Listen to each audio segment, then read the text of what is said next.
예, 두 번째 시간 들어갑니다.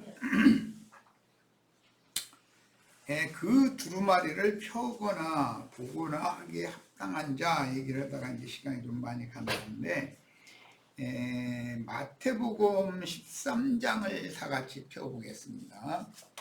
빨리 해서 넘어가야 되는데 시간이 좀 걸리네. 왜냐하면 교계에서 뭐 어떤 내가 그러라는 자들이 나타나서 자기가 이긴 자고 자기가 뭐 계시록을 자기만이 펼 수가 있고 이런 얘기를 했었기 때문에 좀 말씀을 많이 찾아볼 수밖에 없어서 그래요. 자, 마태복음 13장 34절로 35절. 예수께서 이 모든 것을 무리에게 비유로 말씀하시고 비유가 아니면 아무것도 말씀하지 아니하셨으니 이는 선지자를 통하여 말씀하신 바 내가 입을 열어 비유로 말하고 창세부터 감추인 것들을 드러내리라 함을 이루려 하십니다. 그래서 예수님이나 일곱인으로 봉인된 두루마리라는 건 창세로부터 성경이라는 건 감춰져 있다는 거예요. 창세기부터 계시록까지. 그런데 사실은 자기가 계시록의 말씀을 이 시대에 펼칠 수 있다. 그러면 창세기도 열리지 않은 사람이 계시록을 펼칠 수 있다라고 말하면 그건 말도 안 되는 소리죠. 출애굽기도 열리지 않은 사람이 계시록을 어떻게 열겠어요? 그러니까 창세기에서부터 유다서까지 모든 말씀이 다 열린 사람이라 마지막 책을 열 수 있는 거라는 말씀을 드리고자 해서 그래요. 그러려면 성경을 기본적으로 부지런히 읽어야 돼요. 성경의 내용 자체를 알고 있어야 되니까. 그리고 그것 때문에 영적 계시와 이상을 좀 더 명확하게 해달라고 주님 앞에 요한처럼 울고 매달려야죠. 예수님이 세상에 오셔서 소경이나 귀머거리나 말무다는 자나 이런 자들, 문둥병자 등등 만나서 치료해 주실 때 맨 먼저 내가 너에게 무엇을 해주기를 원하느냐고 물어보시잖아요. 그러면 그게 무슨 뜻이에요? 문둥병에서 치료받기를 원해야 되고 눈을 뜨기를 바라야 되고 귀가 열리기를 바라야 되고 마음으로 깨닫기를 바라야 되고 그런 거 아니겠어요? 그래서 그걸 확인하고 나서 고쳐주시거든요. 이 점에 있어서 꼭 이해가 있으시기를 바라요. 자, 더 나갑니다. 내가 또 보니 보좌와 네 생물과 장로들 사이에 한 어린 양이 서 있는데 이 한 어린 양이 중재자죠. 보좌에 앉으신 이라는 것은 호로오스 그 말씀을 말하는 거예요. 이것은 이제 계시록 19장에 보면 흰옷을 입은 군대장관 얘기가 나왔는데 그 다리에 이름을 쓴 것이 있는데 하나님 말씀이라 칭하더라 이렇게 돼 있어요. 그러니까 보좌에 앉으신 이는 하나님의 말씀을 말하는 거예요. 그 말씀이 육신이 되어서 오신 인자 예수가 하나님의 사자 여호와의 사자로 야곱과 씨름했던 그 천사예요. 계시록에서는 그 천사 또는 힘센 천사 이렇게 관사나 어떤 형용사를 앞에다가 이렇게 제시를 해놓은 천사와 많은 천사들 얘기는 다르다라는 걸 구분을 지금 시켜드리느라고 얘기하는 거예요. 자, 그런데 한 어린 양이 중보자로 보좌와 네 생물과 장로들의 중간에 서 있더라는 거예요. 그런데 일찍이 죽임을 당한 것 같더라. 그래서요. 일찍 죽임을 당했다라는 말은 창세기에서부터 죽임을 당한 예수를 지금 말하고자 하기 때문에 아벨이 그 부모를 위하여 짐승을 죽여가지고 짐승 가죽으로 새 옷을 해서 입혀주신 것에 계시를 받았기 때문에 땅에 동사한 것으로 제물을 드리지 않고 자기가 기르든 목양하던 양의 첫 새끼와 그 기름으로 드렸더니 하나님은 그 제사를 받았다 그랬어요. 그럼 여기엔 계시가 있잖아요. 자, 그런데 아담 부부의 범죄를 속량 대속하기 위하여 죽임당한 그 짐승이라는 것이 곧 인자 예수를 의미한다 이 말이에요. 창세로부터 일찍 죽임을 당한 분 누구냐? 창세기부터 주님은 대속자다 이 말이죠. 그에게 7 뿔과 7 눈이 있으니 창세로부터 죽임을 당한 하나님의 어린 양, 세상 죄를 지고 가는 하나님의 어린 양이신 예수님에게는 뿔이 7개가 있고 그 다음에 눈이 7개가 있다 이제 이랬어요. 너무 사람이 눈이 7개 달리고 그것도 짝수도 아니고 홀수로 뿔이 7개 달리고 그 완전히 저 도깨비 방망이 들고 다니는 도깨비밖에 더 돼요. 만약 문자대로라면. 여기서 한 어린 양은 세상 죄를 지고 가신 하나님의 어린 양을 의미하는 인자 예수를 말하는 거예요. 그 다음에 일찍이 죽임을 당하셨다라는 말은 창세기 3장 21절 이미 조금 전에 내가 소개를 해드렸어요. 아담 부부의 범죄를 대속하기 위하여 짐승 가죽으로 옷을 해서 입혀주셨잖아요. 새 옷을 무화과 나무 옷을 치워버리고 창세기 3장 21절에 나오는 말이에요. 이게 계시록 13장 8절에 보면 예수 그리스도 이 7 인봉된 작은 책인데 이제 계시록 말씀까지 다 펼 수 있는 분은 누구냐? 창세로부터 죽임을 당한 하나님의 어린 양이다 이거예요. 계시록 13장 8절. 자, 이것을 대비해서 읽습니다. 먼저 창세기 3장 21절 읽고 옵니다. 창세기 3장 21절. 아담 부부를 위하여 짐승이 죽었어야 되죠. 아담 부부가 죽어야 되잖아요. 그 옷을 먹는 날은 죽으리라고 그랬고 너는 흙으로 돌아가야 된다 했으니까 죽어야 되는데 아담 부부가 그날 죽은 거에 아니잖아요. 육신적으로는 멀쩡히 살아서 930년을 더 살았으니까. 그러면 뭔가가 대속을 받았어야만 살 수 있는 거잖아요. 죄는 어둠의 권세와 죽음의 권세이기 때문에 아담 부부에게 죽음이 들어오게 하는 문인 거예요. 그리고 저주가 들어오는 문인 것이고. 자, 창세기 3장 21절 봅니다. 여호와 하나님이 아담과 그 아내를 위하여 가죽옷을 지어 입히니라 그랬어요. 여기 가죽옷이라고 하는 건 짐승 잡아서 피를 흘려서 제육을 태우기 전에 가죽을 벗겨가지고 가죽으로 옷을 해서 입혔다는 거잖아요. 레위기에 보면 제사장들, 당직 제사장은 번제물로 드려지는 속죄를 위하여 번제물로 드려지는 제물의 가죽을 제사장이 가질지니라 이랬잖아요. 그럼 그 가죽이라는 건 뭐 하는 거예요? 옷만 들어입는 거죠. 빠를 것 없이. 자, 이런 것이 다 상징이다 이거예요. 이것은 옛사람과 그 행위를 벗어버리고 그리스도로 옷을 입는 것.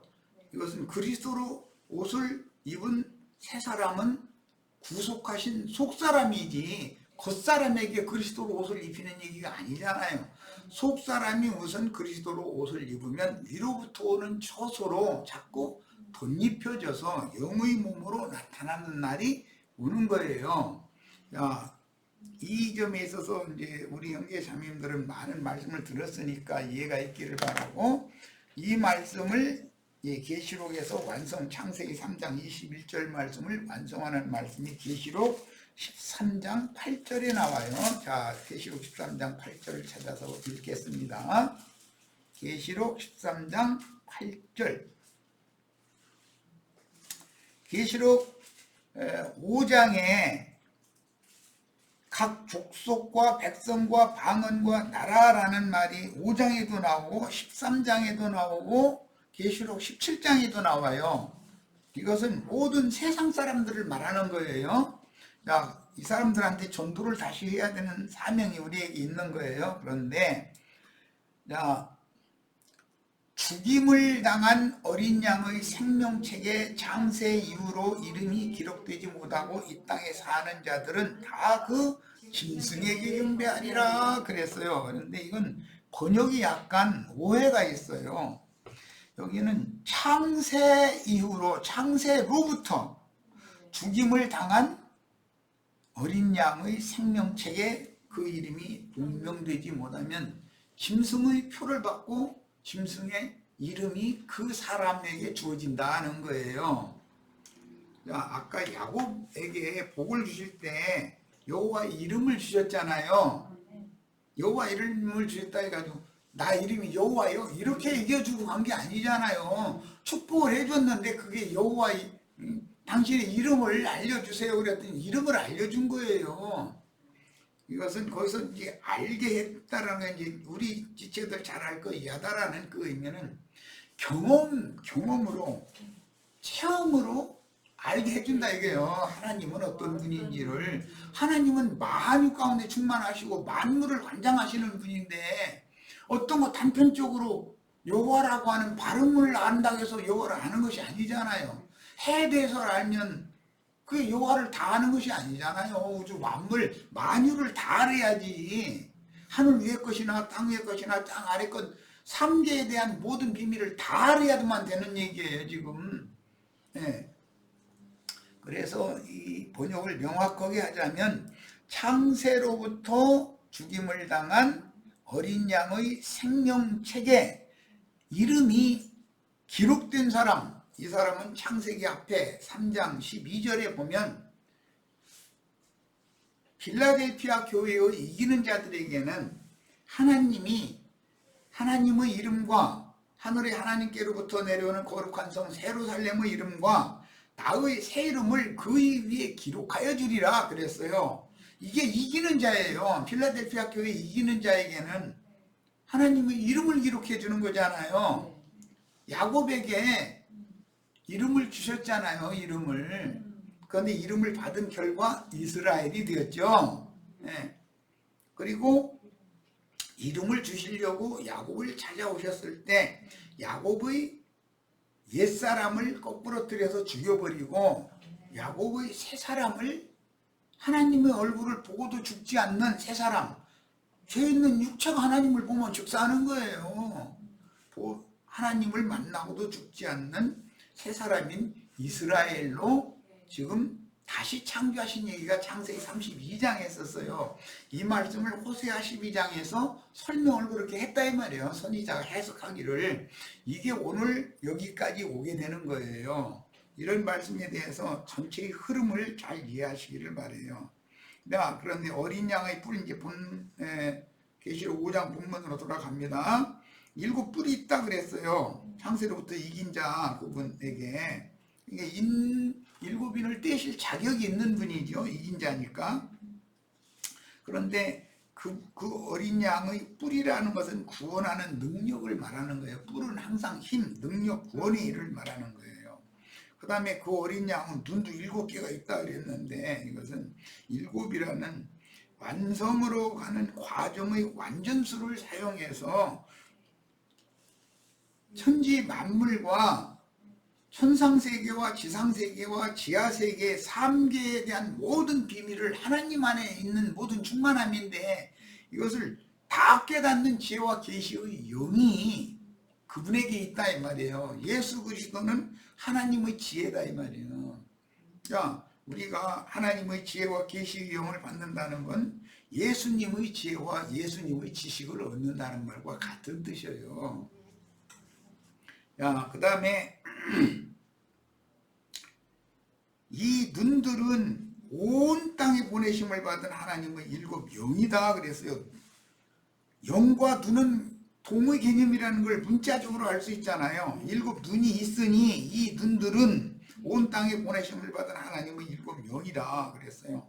그러니까 이것은 그 영의 보내심을 받은 증인들이 그 영에 의해서 지혜와 계시의 영을 감동해 주심으로 받았다 이 말이에요. 영이 이만 이 계시록을 열라는 것이 아니죠. 우리 형제 자매님들도 그 영이 되신 주님께 감동을 받은 영이 있으면 계시록을 창세기부터 계시록까지 다 일관되게 관통해서 깨달을 수 있게 돼 있는 거예요. 성령의 계시가 있으면 다 깨닫는 것이지. 왜 이만희한테만 이만희는 호기는 옛날에는 지가 또 다른 보혜사 진리의 성령이라고 그랬어요. 어떤 인간이 성령이에요? 그럼 말이 되는 소리예요? 하나님의 영은 만유에 충만하시고 만물을 다 관장하시고 계신 분인데 하나님이 영이 하시잖아요. 말씀이 영인데 말씀 안에 있는 레마, 영과 생명의 영이 능력의 영이고 지혜와 계시의 영이기 때문에 그것이 구속을 이루신 예수 그리스도가 제자들에게 임하실 때는 살려주는 영, 지금 주는 그 영이 되셨다. 고린도후서 3장 17절에 이렇게 되어 있고 고린도전서 15장 45절에는 지금 주는 그 영이시니 주 영이 계신 곳에 자유가 있다. 이제 그 후 3장에는 이렇게 되어 있고 고린도전서 3장 15절에는 첫사람 아담이 산 영이 되었다과 같이 마지막 아담은 살려주는 영이 되었다 이랬어요. 그러니까 첫사람 아담은 살려주는 영이 되신 예수 그리스도의 성령이 아니면 첫사람 아담이 살아날 수 없는 거죠. 아담 죽어야 되잖아요. 아담과 아담 그 아내는. 그런데 살리심을 받았잖아요. 그래서 하와라는 치마를 무화과나무 치마 벗기고서 짐승 가죽으로 옷을 해서 입힌 다음에는 이름을 하와라고 바꿨는데 그것은 모든 산자의 어머니다라는 뜻이에요. 살아났다는 거잖아요. 그런데 야곱이 하나님을 얼굴로 목도하여 자기 눈으로 목도하여 보고도 살아났다 그랬잖아요. 그게 뭔 말이에요? 다 연관이 되는 말이지. 우리도 다 이와 같이 마땅히 죽을 수밖에 없는 사람들, 이미 죽었던 죽은 자들 가운데서 살리심을 받은 예수 그리스도의 성령으로 형제 자매님들의 심령이 먼저 살아나야 된다 이거예요. 살리는 것은 영이니 이건 누익하다 그랬어요.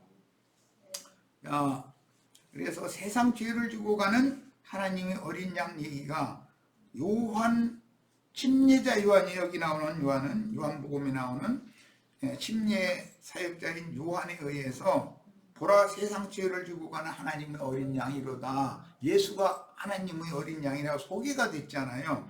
그럼 그분이 창세로부터 죽임을 당한 하나님의 어린 양이라는 걸 알 수 있지 않냐 이 말이에요. 그런데 무슨 이만희가 이긴 자로 지가 뭐 성경책 계시록 핀다고 이러고 지가 아니면 계시록 알 수 없으니까 계시록을 모르면 구원받지 못한다 이러고 그럼 그게 계시록 아는 사람 얘기예요? 나는 계시록을 모르는 무식한 놈이요 그 말이지 사실은. 참 답답한 친구들이에요. 친구가 아니라 답답한 사람이 나이가 많은 데다보다 훨씬 많은데 참 답답한 사람이에요. 그런데 왜 그런 소경의 인도를 따라가는지 난 이유를 모르겠어요.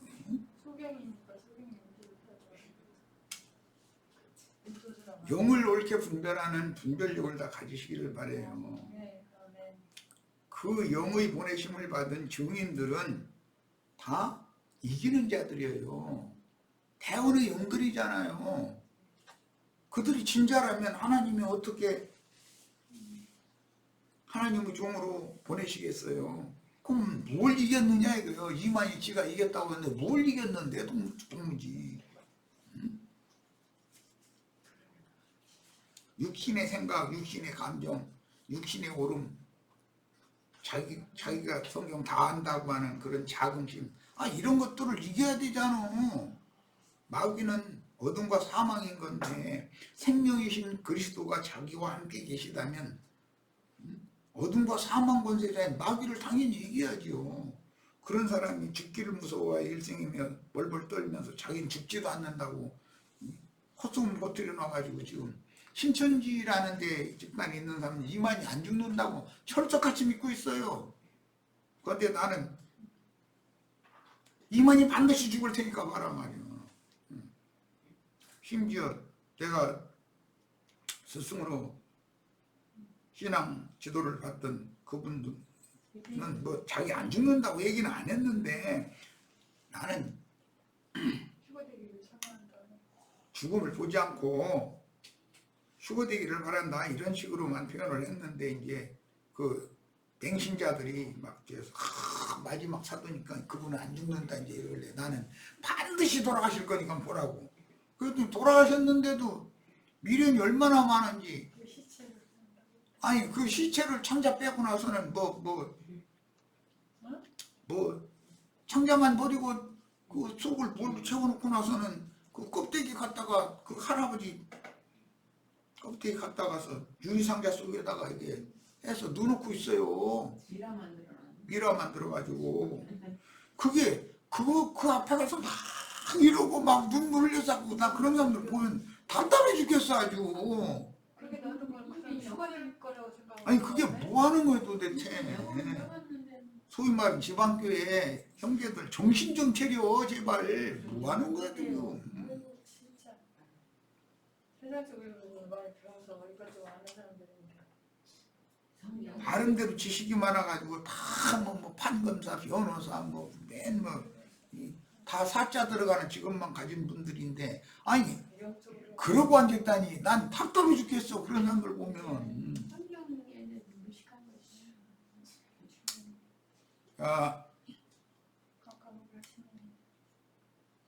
그 어린 양이 나와서 그 어린 양 앞에 그 어린 양이라고 한 건 창세로부터 죽임을 당한 하나님 어린 양을 지정하는 관사가 붙어 있잖아요. 대속제물로 드려진 세상죄를 지고 간 하나님 어린 양이에요. 그 어린 양이 나와서 보좌에 앉으시니 호로고서 그 말씀을 말하는 거예요. 말씀이신 하나님. 그분의 오른손에서 지금은 봉함되어 있는 두루마리를 취하셨어요. 그러니까 예수님은 이미 복음서에서 아버지께서 나에게 주신 말씀이라는 말씀을 여러 번 하셨어요. 하나님은 인자 예수 그분에게 말씀을 맡겼어요. 창세로부터 감춘 천국의 비밀을. 그러고 네가 사람들의 말로 사람들이 이해하는 말로 사람들한테 가서 전도를 해라 해서 보내심을 받았잖아요. 그러니까 사도시며 대제사장이다 이렇게 나온 거 아니에요. 그러니까 창세로부터 감춘 천국의 비밀의 말씀을 펼치실 수 있는 분은 예수님을 말하는 것이지 나두관이라는 사람이나 이만이라는 어떤 사람을 말하는 것이 아니에요. 예수님이 지금 살려주는 영이 되셨어요. 지혜와 계시의 영이 되셔가지고 지혜와 계시의 영이 구속하신 사람의 영에 함께 하시면 누구나 다 이 계시의 말씀을 다 펼칠 수가 있는 거예요. 다 그렇게 되셔야 돼.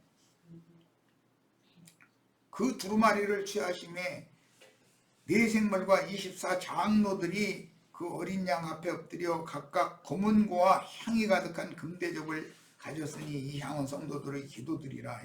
굉장히 어려운 말이 이제 여기에 또 이어지고 있는데 네 생물과 24장로들은 이미 앞에 4장에서 충분히 말씀을 나눴고 검은고 이야기가 나왔어요. 이 검은고 이야기는 14장에도 또 나오죠.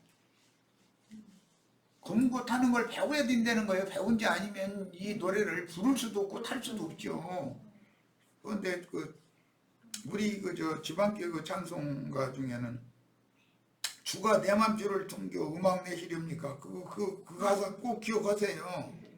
그러니까 하나님이 튕기는 하나님이 음악가잖아요. 우주의 음악가, 우주의 미술가. 그러니까 누구예요? 하나님이 예수님을 말하는 거지. 그런데 그 주님은 음악을 그렇게 좋아하셔요. 그런데 악기 다루는 것도 예수님이 제일 잘 다루는 거지. 그런데 그 악기가 사람이 만든 무슨 큰 관현악단에서 사용하는 물질적인 악기가 아니고 사람을 하나님이 사용하는 악기로 얼마든지 사용하실 수 있다 이 말이니까 사람이 악기인 거예요. 여기서는 하나님은 검은고 타는 자예요 사실은. 그런데 어떤 사람이냐, 하나님 말씀과 저희 가진 증거를 인하여 목배임을 받은 영혼들이나 온전케 된 의인의 영혼들을 가지고 막 검은 거 타고 있는 거예요. 띵띵띵가 띵 하면서 소리 내고 있는 거예요. 맞아요.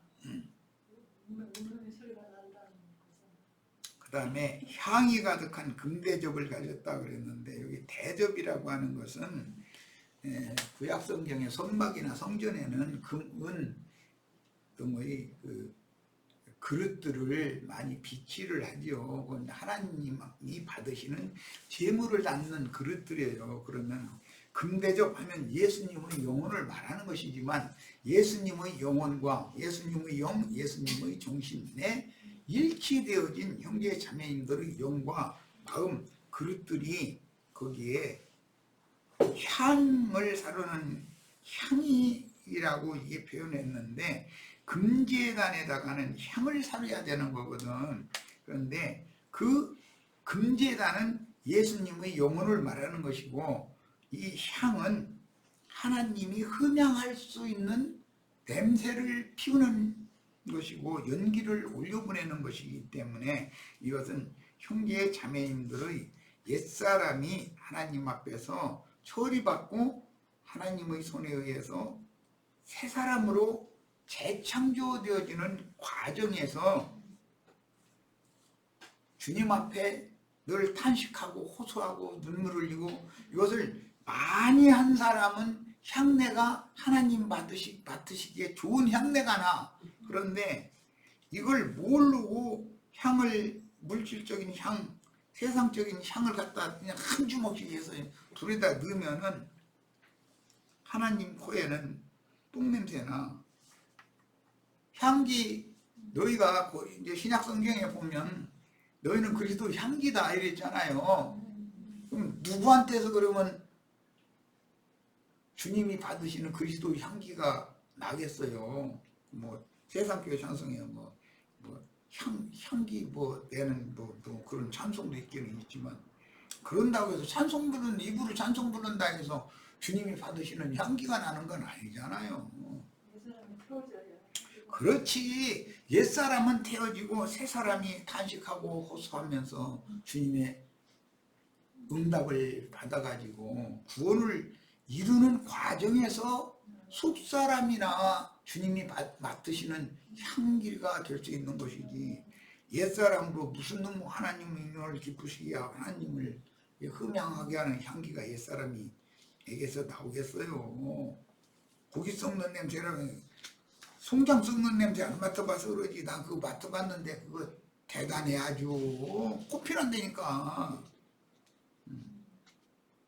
난 그런 상에도 메고 올라가 본 적 있어서 알아. 그거 송장 썩는 냄새가 어떻게 나는지 나 그거 맡아봤어.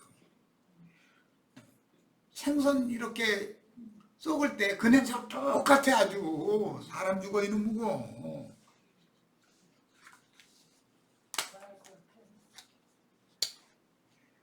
자, 구속받은 모든 피조물의 대표인 증인 순교자들을 본문 말씀에서는 내생물이라고 그랬다는 거 이미 4장 때 충분히 말씀드렸어요.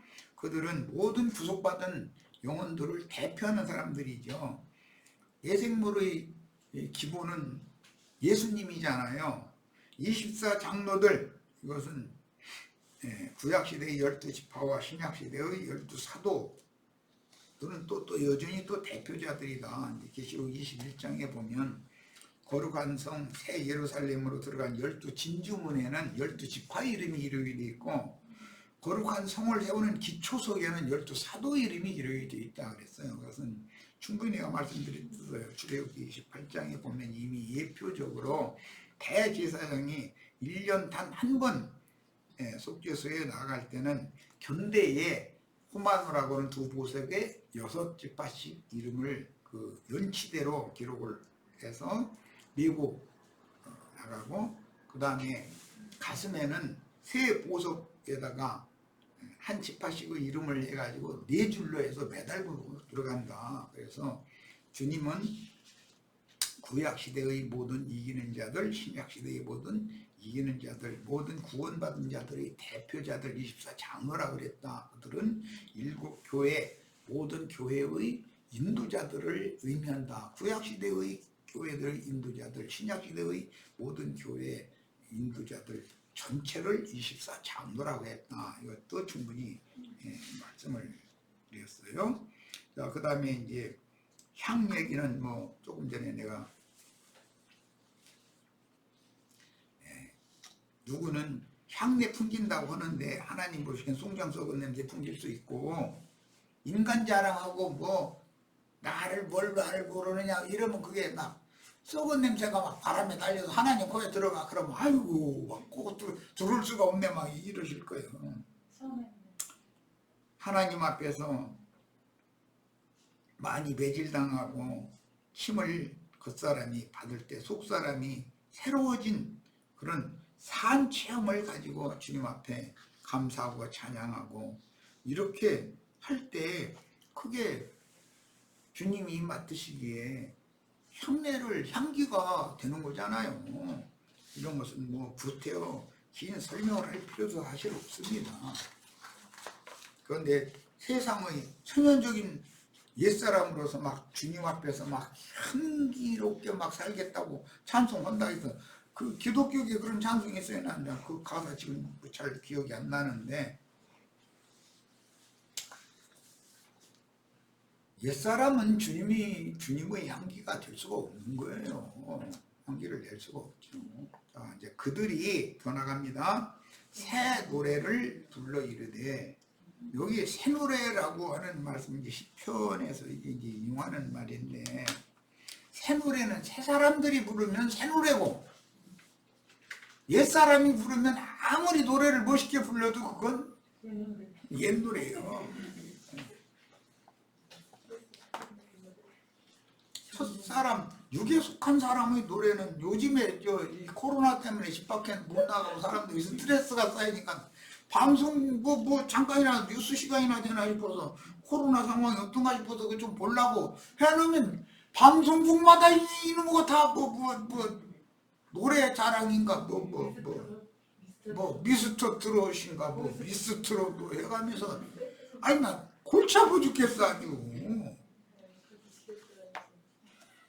완전히 세상을 코로나가 바꿔놔 버렸어 완전히. 사람들이 얼마나 답답하면 그거 텔레비전이라도 뭐 위로받으라고 그 방송국도 그 살아남아야 되니까 그런 프로그램 개발해서 하겠지만은 그게 너무 심히 하니까 좀 그래. 말씀을 못 깨달아서 형제 요한처럼 무리하지. 이 말씀이 도대체 이게 무슨 소리인지 모르겠으면 가슴 쳐가면서 울어야 되잖아요. 그런데 우리 형제 자매님들 말씀 읽다 못 깨닫는다 울어본 적 있어요? 세상 말로 가슴에 손을 얹고 한번 생각해봐. 그들이 새 노래를 불러 이르되, 그들은 누구예요? 다 일곱 뿔과 일곱 눈을 받은 자들이잖아요. 온 땅에 보내심을 받은 일곱 영들이고 이긴 자들이에요. 두 마리를 가지시고 그 인봉을 떼기에 합당하시도다. 예수님이 그렇다는 거예요. 일찍이 죽임을 당하사 각 족속과 방언과 백성과 나라 가운데에서 사람들을 피로 사서 하나님께 드리시고 그래요. 여기 각 족속, 방언, 백성, 나라 이야기는 13장에도 또 나오죠. 17장 15절에도 또 나오죠. 네. 그러니까 이것은 우리 형제 자매님들에게는 이 사람들한테 보내심을 받도록 되어 있다 이거예요. 그런 사명을 받은 거예요. 성령의 감동으로 창세기 1장 1절에서 계시록 22장 21절까지 일관되게 딱 깨달아진 사람이면 당연히 이 사람들한테, 세상 사람들한테 나가서, 이게 바다에 사는 모든 생물들이잖아요. 지금 비유지. 이 사람들한테 나가서 많은 물에다가 네 떡을 던지라 그랬는데, 물에다 떡 던지면서 고스래하라는 말이 아니잖아.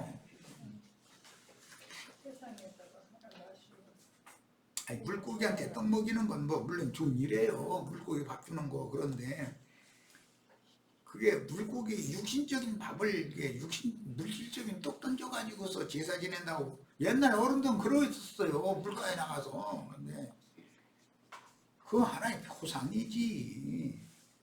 많은 물 위에 있는 자들이라는 세상 사람들이니까 세상 사람들한테 나가서 성령의 감동으로 깨닫게 해주신 진리의 말씀을 증거를 하고 전해서 그 사람들 다 옳은 대로 돌아오게 해라 이 말이지. 그런데 일찍이 죽임을 당하신 목적이 나와요. 각 족속과 방언과 백성과 나라 가운데에서 사람들을 피로 사서 하나님께 드리셨다. 이게 중재자의 일이고 전도자의 일이잖아요. 이 일을 예수님이 맨 앞장서서 하신 거예요. 이제 주님의 제자들이라는 것은 사실은 영의 일을 한다라고 말하지만 대표적으로 말하자면 전도하는 사람이 된다 이 말이에요. 엊그제 그래서 101호집 아주머니하고 잘 지내려고 이렇게 김치 한두 포기 갖다 주는 것도 이 사람과 관계를 돈독하게 만들어 놓고 말이 통해야 주님을 전할 수 있는 것이지, 기독교식으로 사람이 지금 당장 먹을 것이 없어서 죽게 생겼는데 쌀 20kg짜리 한 푼 들고 가서 그 자리에 설 게 아니고 좀 지난 다음에 또 다른 어떤 거라도 좀 친절하게 이렇게 대하면 일단 교통을 할 수 있는 그 터가 닦여지잖아. 그 다음에 좋은 기회를 주님 주시고 감동을 주시면 그때 사람 일이라는 거 알 수 없는 거라고 너무 낙마하거나 좌절하시지 말라고. 지금 당장 어렵다고 해서 시간이라는 건 지나가기 흘러가기 마련이고 시간이 지남에 따라서 상황은 바꿔지기 마련이니까 누구라고 지금 아무개 엄마 또는 아무개 아빠 아무개 이런 경험이 없겠냐고. 다 있어도 다 이런 것이 하나님 우주의 주인이신 하나님께서 사람을 부르시는 방편으로 여러 가지의 그 사람을 그분이 창조해서 지어놓으셨기 때문에 그 성정도 알고 누구는 어떻게 다루어야 된다는 것도 다 아시는 분이라 전능하신 하나님이 이렇게 여러 가지로 일을 하실 수가 있다고. 그러니까 자기 경험 얘기하면서 절대로 좌절하거나 낙마하시지 말라고. 시간이 지나면 주님께서 다 선한 것으로 다 되돌려 주시고 보상해 주신 것을 믿고 그 대신 우주의 중물주이신 예수 그리스도 그분 앞으로 귀의하여 그 마음을 돌이켜서 돌아오는 것이 참 중요하다고. 한두 마디 이렇게 또 던지고 나고 격려해주고 그렇게 하면 나중에 전도를 더 깊은 걸 얘기하기도 쉽게 되는 것이거든.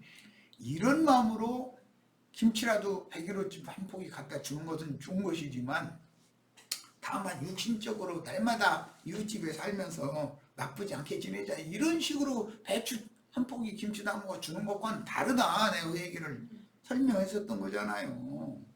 영으로 행하는 것과 그 육신으로 옛사람으로서 행하는 것과 성령을 따라 행하는 것은 전혀 내용이 다른 거예요. 옛사람 행하느냐 새사람 행하느냐라는 거예요. 그러면 성령 안에서 진리를 따라 행한다는 것의 대표는 뭐냐? 전도하는 거예요. 전도하는 거. 딴 얘기할 필요 없어요. 그게 제일 대표적인 거예요. 각 족속과 방언과 백성과 나라 가운데에서 사람들을 피로 사서 하나님께 드린 그분 대제사장께 우리가 봉직하고 있는, 우리는 제사장들이잖아요. 우리를 나라와 제사장으로 삼으셨으니까.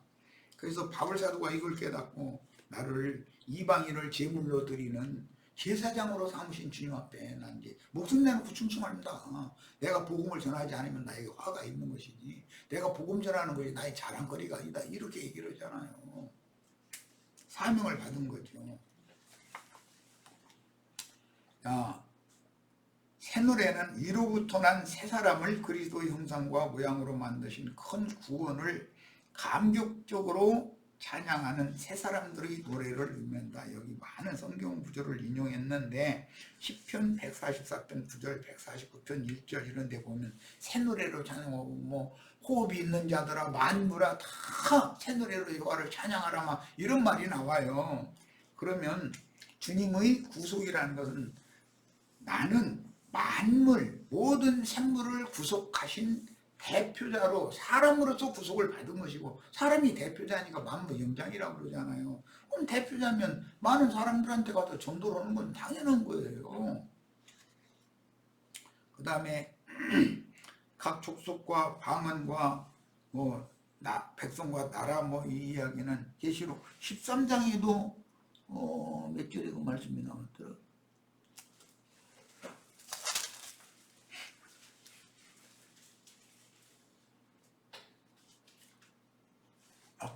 그 분명히 읽었는데 빨리 묻혔겠네.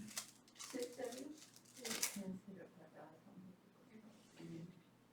네, 거기 7절에 13장 7절에 13장 7절에도 나오고 지금 계시록 5장에도 나와요. 그리고 17장 15절에 설명이 나와 있어요. 음녀가 앉아있는 이 많은 물이라는 건 뭐냐, 이거예요. 여기 13장 7절에 나오는 각 족속 백성 방언 나라, 계시록 17장에 임금들이라고 됐는데 그 사람들한테 우리는 전도할 의무가 있다는 거예요.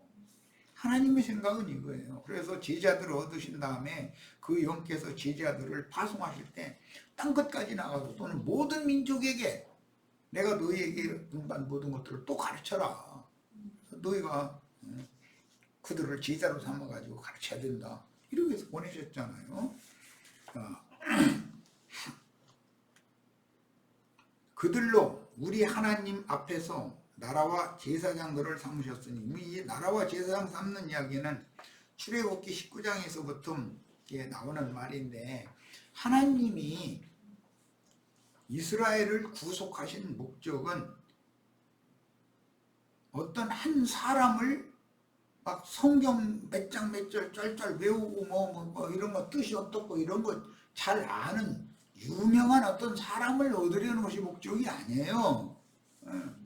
다 이렇게 되기를 바라는 거예요. 하나님은. 하나님의 나라를 세우려는 거예요. 그런데 그 나라를 제사장 나라라고 그런다. 제사장이라는 건 복음을 전하는 전도자들을 말하는 것 때문에 전도자 증인들로 세워진 나라를 하나님이 얻는 것이 목적이다. 이런 문제에 있어서 너무 분명하셔야 돼요. 계시록 1장 6절에도 나오고 지금 여기 5장 10절에도 나오고 또 같은 말씀이 나왔고, 베드로전서 2장에 보면 너희가 나라와 제사장이 되었잖냐. 그래서 산돌이신 그리스도께 나와서 거룩한 산 돌집으로 너희도 세움을 입도록 해야 된다 그랬어요. 이것이 일관된 흐름이에요. 자, 출애굽기 19장 4절에서 6절 읽겠습니다. 하나님의 뜻을 알아야 돼요. 내 한 사람이 뭐 유명한 사람이 되고 내가 설교 잘하는 사람이 되고 내가 뭐 히브리어 헬라 어떠고 막 따따붙다고 그런 것 때문에 너는 이것도 뭘로 이해가면서 자랑이나 하려는 야심이 가득하고 그 속에 말속에는 그게 흘러나오는 거거든. 우리 전에 그런 사람 만나봤잖아요. 이런 것을 하나님이 주신 좋은 것을 원하며 오는 사람이 되라는 게 아니잖아요. 세상에서도 많은 것을 가진 사람이 표가 익을수록 고개 숙인다는 말이 있어요. 자, 4절부터 6절 읽겠습니다. 내가 애굽 사람에게 어떻게 행하였음과 열장 내린 거죠. 내가 어떻게 독수리 날개로 너희를 업어, 이거 계시록 12장 그대로 또 인용하고 있어요. 네개로 인도하였음을 너희가 보았느니라. 여기 네개로란 예수님께로 인도한 걸 말하는 것이죠. 요 하나님께로 인도한 거니까. 세 개가 다 내게 속하였나니, 그건 종을 주니까. 너희가 내 말을 잘 듣고 내 언약을 지키면 너희는 모든 민족 중에서 내 소유가 되겠고, 마귀의 소유였다가 하나님의 소유가 돌아온 거예요. 너희가 내게 대하여 제사장 나라가 되며 거룩한 백성이 되리라. 이게 베드로전서 2장 5절로부터 9절에 쭉 설명이 나와 있는 말씀이죠. 자, 베드로전서 2장 5절로 9절을 읽겠습니다.